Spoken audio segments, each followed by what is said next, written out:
nation by just reading a few verses from Revelation chapter 17 and 18.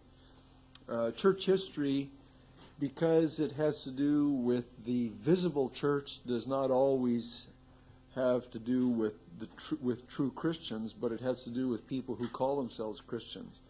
And actually, the New Testament described a coming abomination of religion that would be antichrist and would be a great persecutor of true Bible-believing Christians. And I think that at least that has been partially fulfilled in the Roman Catholic institution that has existed as an antichrist force since the 4th century and into the present, and its powers are not diminishing at all. In fact, they're probably growing in the modern world in which we live. And so this particular organization, although I personally don't believe that Roman Catholic Church is the sum total of the Babylon of the book of Revelation, it certainly has to be an integral part of it. John received this vision in Revelation 17, and he said, "There came one of the 7 angels who had the 7 bowls and talked with me, saying unto me, Come here, I will show to you the judgment of the great harlot that sits upon many waters, with whom the kings of the earth have committed fornication, and the inhabitants of the earth have been made drunk with the wine of her fornication. So he carried me away in the spirit into the wilderness, and I saw a woman sit upon a scarlet-covered beast, full of names of blasphemy, having 7 heads and 10 horns. And the woman was arrayed in purple and scarlet color, bedecked with gold and precious stones and pearls, having a golden cup in her hand, full of abominations and filthiness of her fornication. And upon her forehead was a name written, Mystery, Babylon the Great, the mother of harlots and abominations of the earth. And I saw the woman drunk with the blood of the saints and with the blood of the martyrs of Jesus. And when I saw her, I wondered with great wonder." And John is given somewhat of an interpretation here, and he is told that these horns are kingdoms in the world which give their allegiance to this woman. And verse 13 says, "They have one mind and shall give their power and strength to the beast." Now this organization, this woman, and all the kings of the earth will make war with the Lamb, and the Lamb shall overcome them, for he is the Lord of lords and King of kings, and they that are with him are called and chosen and faithful. And the waters on which the woman sits are interpreted in verse 15 as being the peoples and multitudes and nations and languages of the world. And these nations that become subject to the power of this beast, this woman beast, will eventually turn on this religious harlot, this organization that is spiritually adulterous, antichrist, anti-God, and the actual kingdoms of the earth will actually turn on the religious component and destroy it in the end. It says that in verses 16, 17, and 18. And chapter 18 describes the destruction and fall of Babylon. In verse 19, well, maybe 17. "For in 1 hour so great riches are come to nothing, and every shipmaster and all the company in ships and sailors and as many as trade by sea stood afar off, and cried when they saw the smoke of her burning, saying, What city is like to this great city? And they cast dust on their heads and cried, weeping and wailing, saying, Alas, alas, that great city in which were made rich all that had ships in the sea by reason of her costliness. For in 1 hour she is made desolate. Rejoice over her, thou heaven, and you holy apostles and prophets, for God has avenged you on her. And a mighty angel took up a stone like a great millstone and cast it into the sea, saying, Thus with violence shall that great city Babylon be thrown down, and shall be found no more at all." Verse 24, "And in her was found the blood of prophets and of saints and of all that were slain upon the earth." During the period of history that we looked at last week, the Renaissance period in the 1300s and the 1400s in Europe, the Roman Catholic so-called Church actually killed millions of her own subjects who refused to turn away from their beliefs that were not part of the doctrines of the Catholic Church. They had kind of turned to the Bible and had many of these people had rejected Catholicism, and so because they wouldn't recant, they were actually burned at the stake.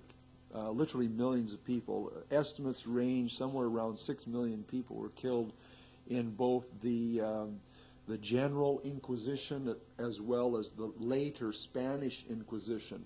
And most of these people were people who were nominally Catholics. They were raised in a Catholic culture, and they were born Catholics, and they lived in Catholic towns and stuff.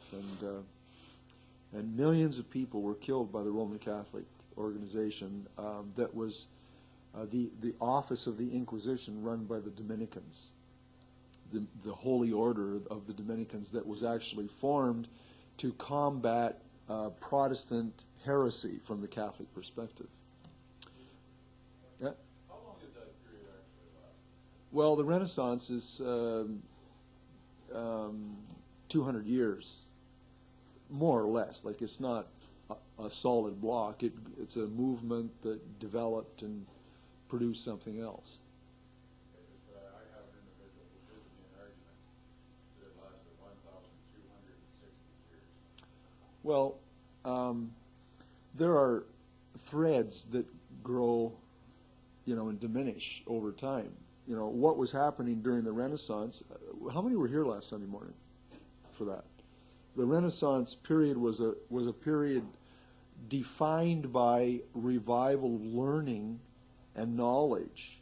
It was kind of like a reaction to the medieval dark ages of superstition and mind control by the Catholic Church for 1,000 years, or over 1,000 years. Now, these spiritual dark ages of the medieval ages, when people did what they were told and they worshipped Mary and they did their indulgences and their penances and they gave their money to the church and they believed everything they were told, they bowed to the authority of the Pope and the priests. During this period of time, there have always been godly people in the true body of Jesus Christ.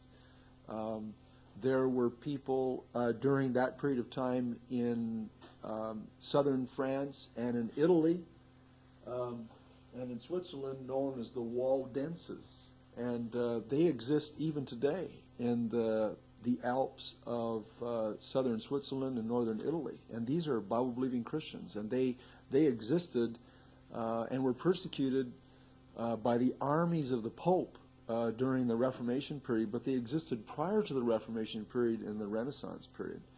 And so these people, there were always Bible-believing people, right? So you can't, but what we're doing is painting with broad brushstrokes here, like we're just doing a survey. So there were always people that actually had knowledge and discovered the truth on their own. Like John Wycliffe lived in the early part of the Renaissance period in England. Thank you, Denise. In the 1200s, actually. He was a professor at Oxford University, and he read the Bible, and he turned away from the Catholic dogmas of his day, translated the Bible for the first time into English, trained a whole bunch of preacher boys to go all over England, and they were known as Lollards. And this was not actually technically part of the Reformation, but it really was a Reformation in England. But it was technically during the so-called Renaissance period. See, the Renaissance period that we were talking about last Sunday was a time when, there was just very broad-based, grassroots, groundswell of interest in things forbidden by the church. In science, math, medicine, theology, literature, it wasn't just a theological movement. It was broad-based. Like the Catholic Church had suppressed the minds of men for centuries. Now people were growing. The church had proved itself to be impotent to stop war. It was rich and powerful and lazy, and it was apostate. People could tell there was nothing in the church. It was just an easy way to make a living. The people, the priests, had their concubines, and they were immoral, and everybody knew that the church was it was a charade. And so after, what?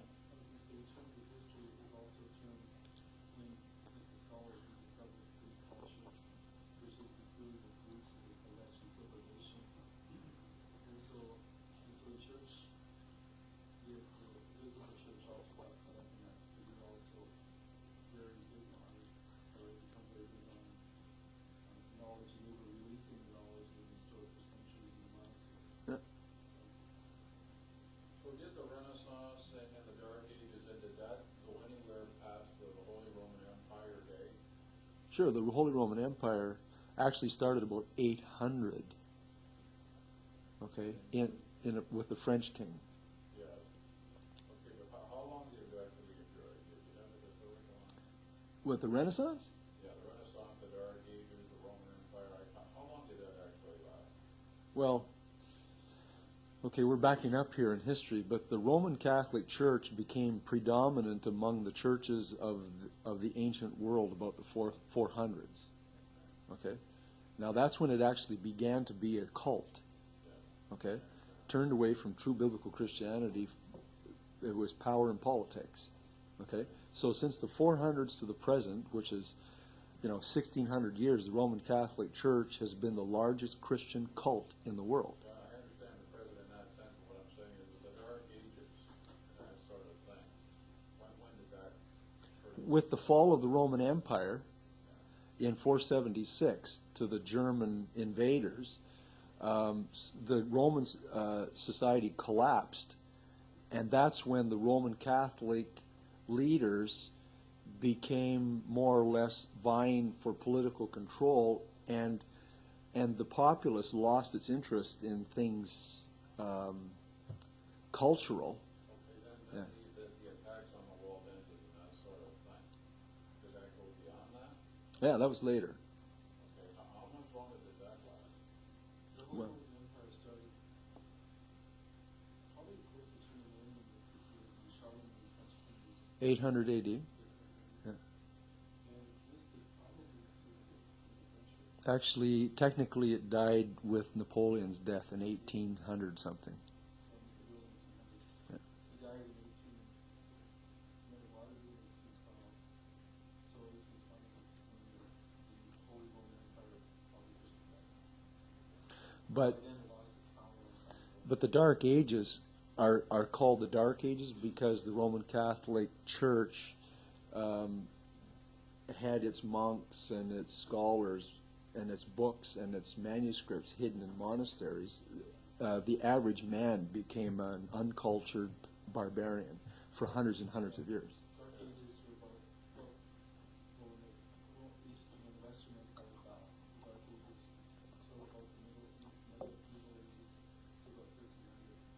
And about 1300 you have the Middle Ages, and that's when the roots of the Renaissance kind of started. These people were becoming, were really jaded, and were seeking for knowledge. That's when Wycliffe and Tyndale and those people were active. And then the real, during 13, 14, 1500s is when the Renaissance really took root. That's when the real resurgence of knowledge, the quest for knowledge began.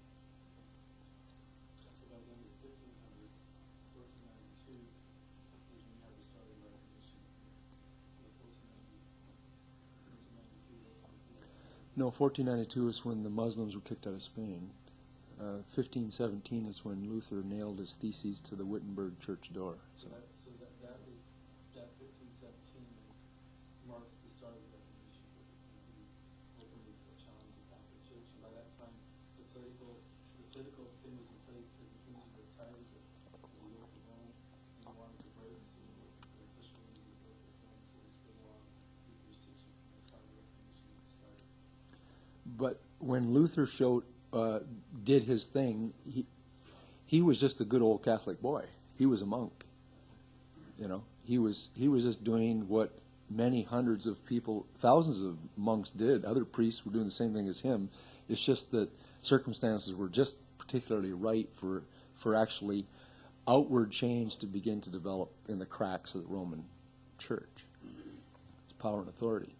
Did you know that the first universities in Europe started in the churches of France and Germany in the around 1100 A.D.? And this is technically with the rise of something called scholasticism, where men began to read Greek, study Greek, and to teach theology and philosophy from the universities within the churches. That's when the seeds of the Renaissance actually started to grow in Europe, out of the university movement. And in the first universities of Europe, theology was known as the queen of the sciences, right?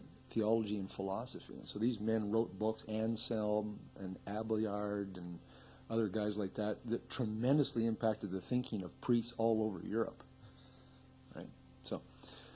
So there was all this underground stuff. Guys like Galileo and there's another guy that discovered I forget his name, discovered the principle of the circulation of the blood in the human body. These guys were against the rules of the church, dissecting cadavers in private in their homes, you know, to study how the human body was made and how everything worked. And this was part of the Renaissance.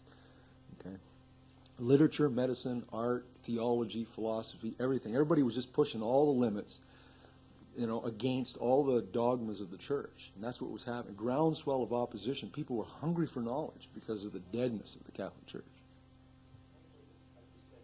Yeah. Now, the next major development in the history of the Christian church is known as the Reformation.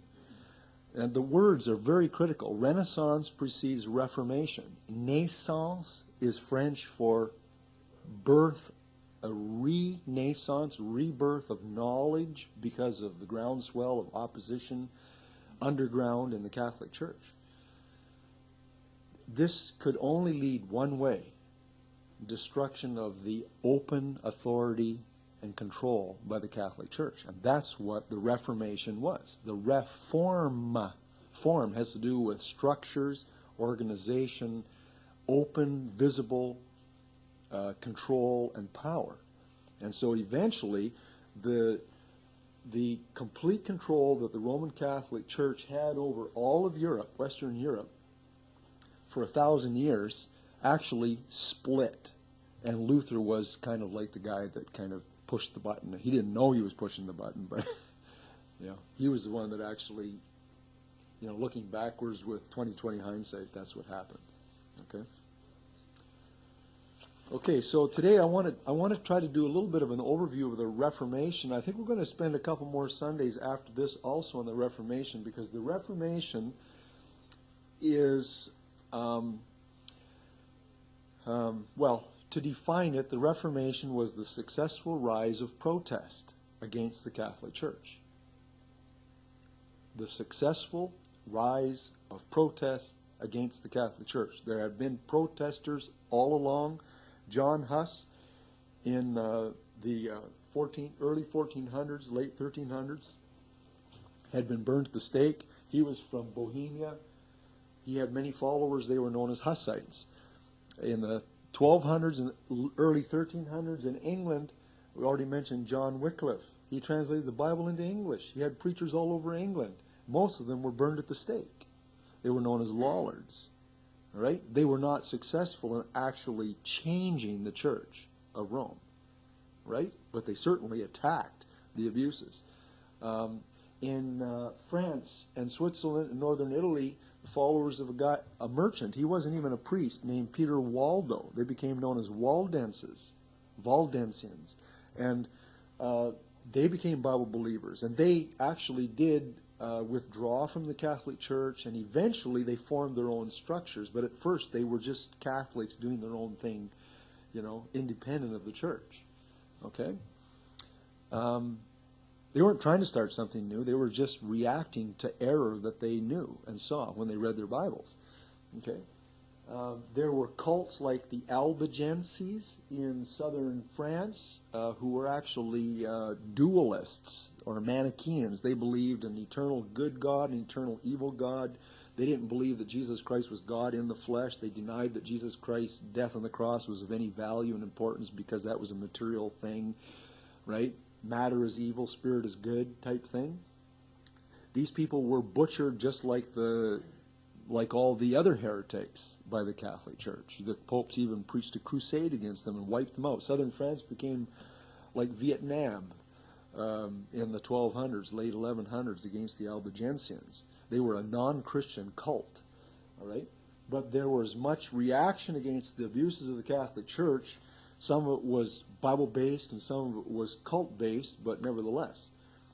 Now in the 1500s, 1500s or the 16th century, Reformation occurred in Western Europe. The successful rise of protest against Roman Catholicism.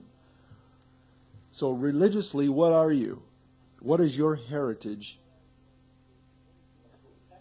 You are a protester. You are a Protestant today. If you come to this church, you are a Protestant. You are receiving teaching from the Bible based on assumptions and presuppositions that came from the reformers of the 1500s, Luther, Calvin, Zwingli, Knox, Farel, all of those guys over Europe. And these were men who, went back to the Bible, turned away from the canon theology, and the doctrines of men that accumulated on top of the Bible over 1,000 years in the Catholic Church. I mean, it really started because I really believe that many popular men got saved. I mean, it really started there. Just their conviction led them to the state. What's interesting is many of those popular men were not pro-Vaticanus, they were not even pro-Catholic Bible, Catholic manuscript. They were just what made them Protestants because of their conviction. They really were born again. In and of itself led the way to Reformation, the Protestant movement. Yeah, we're going to talk about it. When you talk about Reformation, you're talking about historical developments that happen in different places. And so the Reformation in Switzerland wasn't exactly like the Reformation in the Netherlands, wasn't exactly like the Reformation in England, wasn't exactly like the Reformation in France. Very different outcomes in different places, but there was a common thread. People started to read the Bible for themselves. They got saved.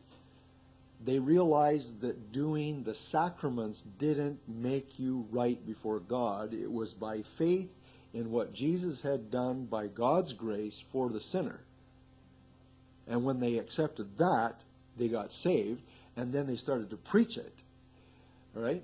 And just because it was the right timing, because all of this groundwork had been laid, dissatisfaction in the culture, growing in knowledge, people were more educated now. They didn't have a mindset that just totally acquiesced to the authority of the church.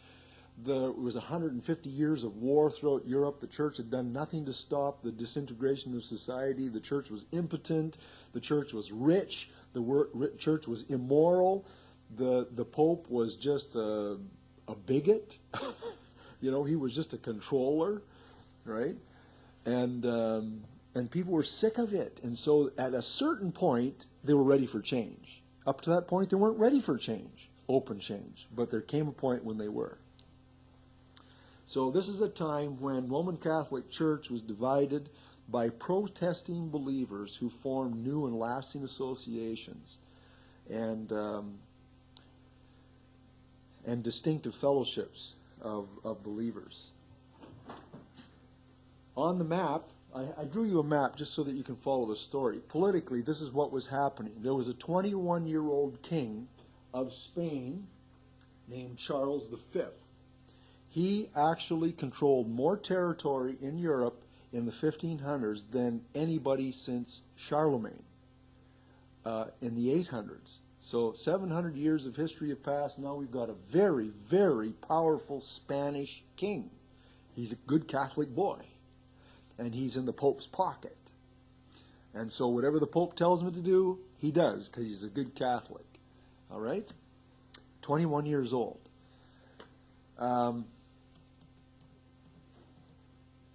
He is afraid of the King of France. He's also afraid of the Muslims who are encroaching from the east into Christian Europe. They've been driven by this time out of Spain, and because he's the king of Spain, he hates Muslims with a passion. He's afraid of their influence, and he is terrified that some of these other kings in Eastern Europe are going to make alliances with the Muslims and allow the Muslims to encroach on his territory. In England, there is a tremendous power struggle going on within the monarchy. Have you ever heard of the Magna Carta?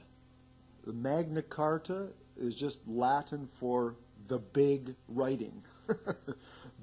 It's a super chart, like a Bill of Rights.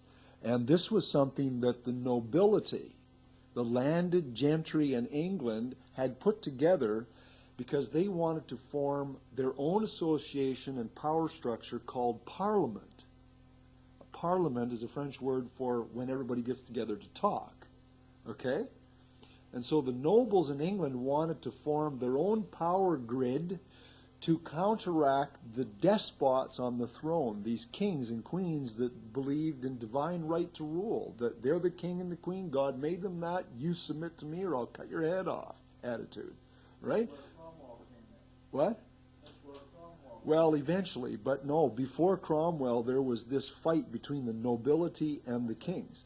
And so with the Magna Carta at the end of the 1400s, in England, there was this real fight against the monarchy, and the Parliament was growing more successful, and the monarchy was growing weaker. That's important. Very important development politically.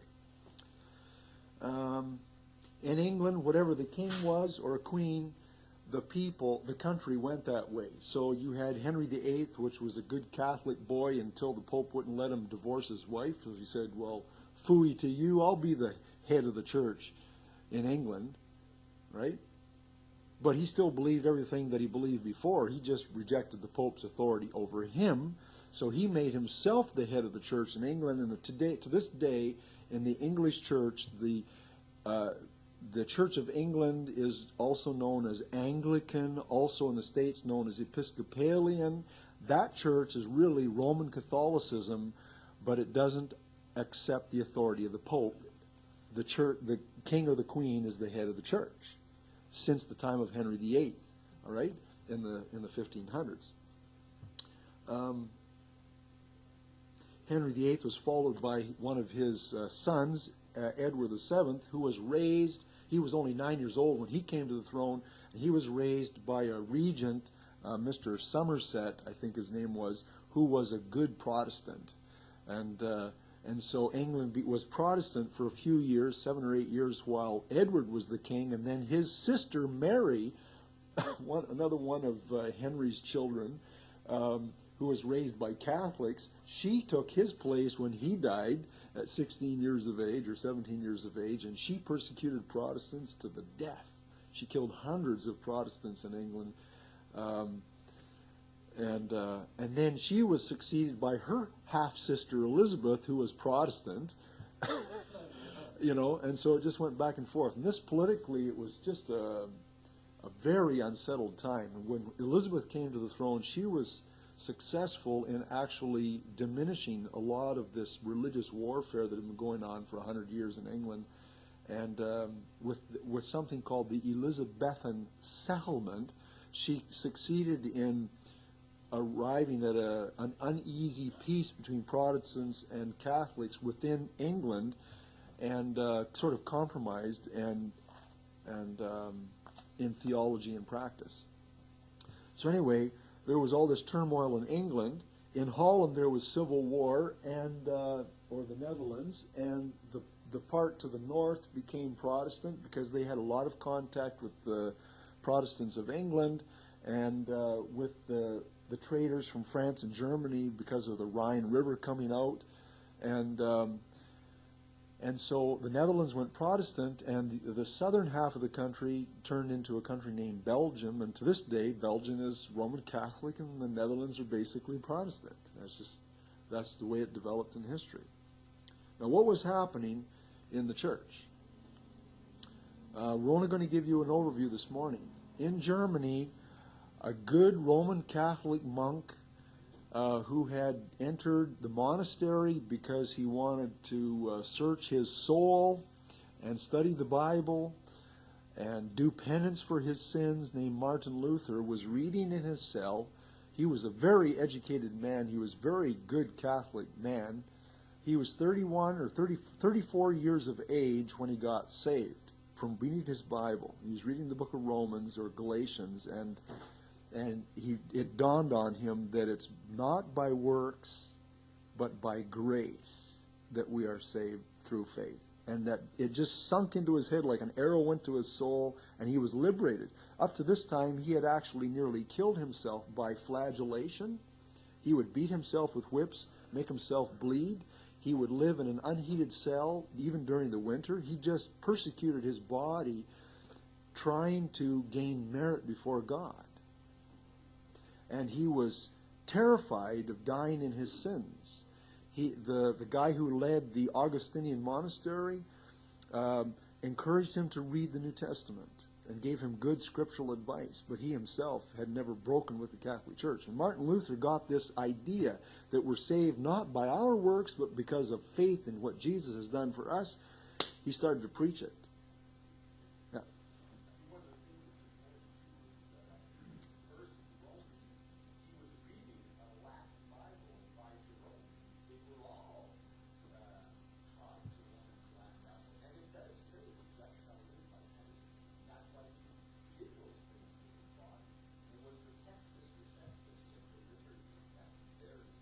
Many of these men that got popular men like Tyndale and all that, they were really Catholic. And I believe, I'm confident beyond a shadow of a doubt that even Martin Luther was reading Jesus' text. I think it was one of the first Textus Receptus. And it was the Greek that got him saved. It was Textus Receptus. And he discovered that the word "the just shall live by faith" was not penance, but it was faith. It opened his eyes that he didn't need to do it. That's just what it's all about. God's word really delivered men from just the brainwashing of the Catholic Church. That's it. Recorded history. Even till this day, they use Textus Receptus, and so does the Greek Orthodox Church, because I've met many of them, and when I hear people are in the Greek Orthodox Church, that's one of the questions I ask them. What Greek text do you use? They just say Textus Receptus. Now, Martin Luther began to preach in his classes salvation by faith, by grace. But what got him in trouble with the Catholic Church was that there was a huge building program going on in Italy at this time. The Pope needed millions of dollars because he was building the Sistine Chapel, the Vatican Library, the world's largest church that holds 8,000 people in the open air. They were paying all these artists to carve all these statues and everything all over the place, like just thousands and thousands of works of art in these places. They were turning into one of the wonders of the world. It says there in the book of Revelation that this woman sits on the seven mountains, and she's bedecked with jewels and gold. Well, that's exactly what the Catholic Church has done throughout history, and one of the richest organizations in the world. The point just being is that in order to get money, they sent friars, preachers out all over the Catholic world to preach indulgences for sin. So a guy named Tetzel came to Wittenberg, where Luther was in a resident professor at a school there, at a university, and Luther heard this guy outside the city walls there, outside the university gate, preaching to the passers-by, selling indulgences, which means that if you pay so much money, that so many thousands of years would be eliminated from your time that you had to spend in purgatory. Right? So you would sing the song, when the money in the coffin rings, the souls in purgatory spring. Yeah. You Yeah. heard that? Yeah. It made him angry, and so he went back to his cell and he wrote. And this wasn't something new. This was standard practice for anybody that wanted to debate any issue to write out their propositions and post it on the church door. So he went back to his cell and he wrote 95 reasons why indulgence was unscriptural. He went, nailed it on the door, and it was 2 years before he actually ended up having a debate on the issue. But he wrote it in German. No, sorry, he wrote his 95 Theses in Latin on the church door, which was the Latin of the language of the scholars. And shortly thereafter, there was, I think it was the next day, his boss, Frederick, the guy that was the prince of Frederick of Saxony, I think his name was, he opened the church to let all the common people come in and see all the relics. His church, he was a collector of religious relics, and so just by filing through and looking at the piece of the cross and looking at a piece of Peter's hair and look at a piece of this and a piece of that you could actually get more grace to help you work your way to heaven. That was the idea. And so as all these people went by there, a few people read this thing on the door while they were standing in line, and then they started to talk about it. And somebody else translated it into German, and then people started making hand copies of these 95 Theses in German. It spread all over the country. Within 2 weeks, the whole country was abuzz, talking about, wow, you should see what this guy is preaching against indulgences. And right away, some guy took a copy of this German stuff to the Pope in Italy, and the Pope fired back a messenger and said, to Luther's boss, tell this guy to shut up. And Luther said, no, I'm not going to stop, and it ended up 2 years later that the Pope tried to get Luther nailed at a very important gathering of all the German nobles and the Catholic hierarchy in Germany. So Charles V was there. He oversaw it. It was called the Diet. D-I-E-T. It wasn't something you eat, but that was the name for a political gathering of all the nobles and the princes of all the little states of Europe. And the Pope was trying to trick Charles into submitting himself to the Pope's authority. It was this state versus church conflict that had been going on for hundreds of years. Charles resisted that by not doing what the Pope wanted Charles to simply outright condemn Martin Luther without even a trial. And when Martin Luther stood in front of him, he appealed to Charles to let him have some time to think about the charges brought against him. And just by letting him have another day to think about it, the next day, just one day, he sent a message to Charles sent a message to the Pope that I will decide for myself whether this guy is a heretic or not. And so it was a power struggle on the political level between Charles and the Pope, right?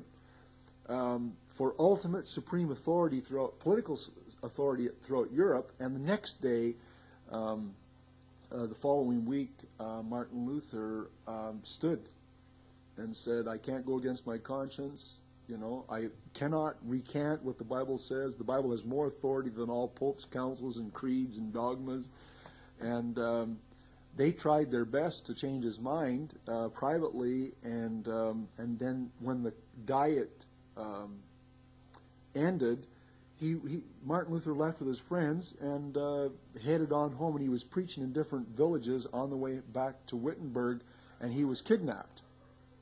And everybody thought that the Catholics had succeeded in killing him, but actually his own prince, Frederick, had privately arranged to have 5 soldiers whisk him away to a castle where for the next, I think it was 11 months or something, he actually translated the Bible into German. Now, for the first time, the German people have a Bible in their language. And that was the beginning of the real Reformation. And then Luther started to put out writings left and right. So we have the Reformation actually started in Germany. This is when there were big opposition to the Catholic Church. There was a guy named Guillaume Farel from France who also was a priest, who also got saved, similar to Luther. And he ended up being persecuted in France, and he ran to Switzerland and convinced another Catholic priest by the name of John Calvin to do what he was doing. So John Calvin stood up and started preaching against the Catholic Church, and there was a big revival in Switzerland. There was a revival in Germany, and one of the guys in Germany was named John Knox, and he eventually moved to Scotland, and he led a revival in Scotland against the Catholic Church in Scotland, and it was just tremendous changes took place. And so we had the three big movements came out of this. Officially, the Protestants were Lutheran, they were Reformed, they were Anabaptist,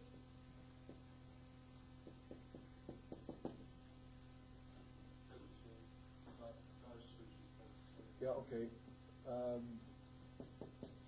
Presbyterian, Anabaptist, I think there's another one. Oh, and Huguenots in France. The most important thing, we were all using a Texas prospectus.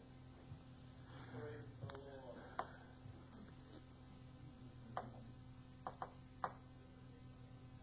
And the Waldenses in Italy. And later on, there were groups known as Mennonites, and the Amish, and the Bohemian Brethren.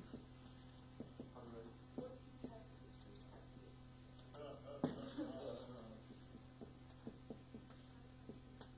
So you got all kinds of Christians, Bible-believing Christians, protesting against the Catholic Church, coming out of the Catholic Church. They have a common belief system, faith in Jesus Christ, against the dogmas of the church.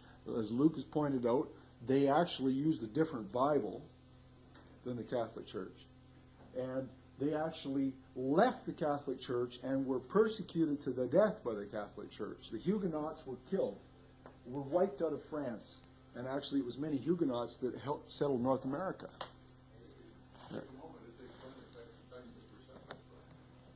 Go ahead, Luke. Well, but basically the Protestant movement decided that the majority of the manuscripts was made up of Aramaic.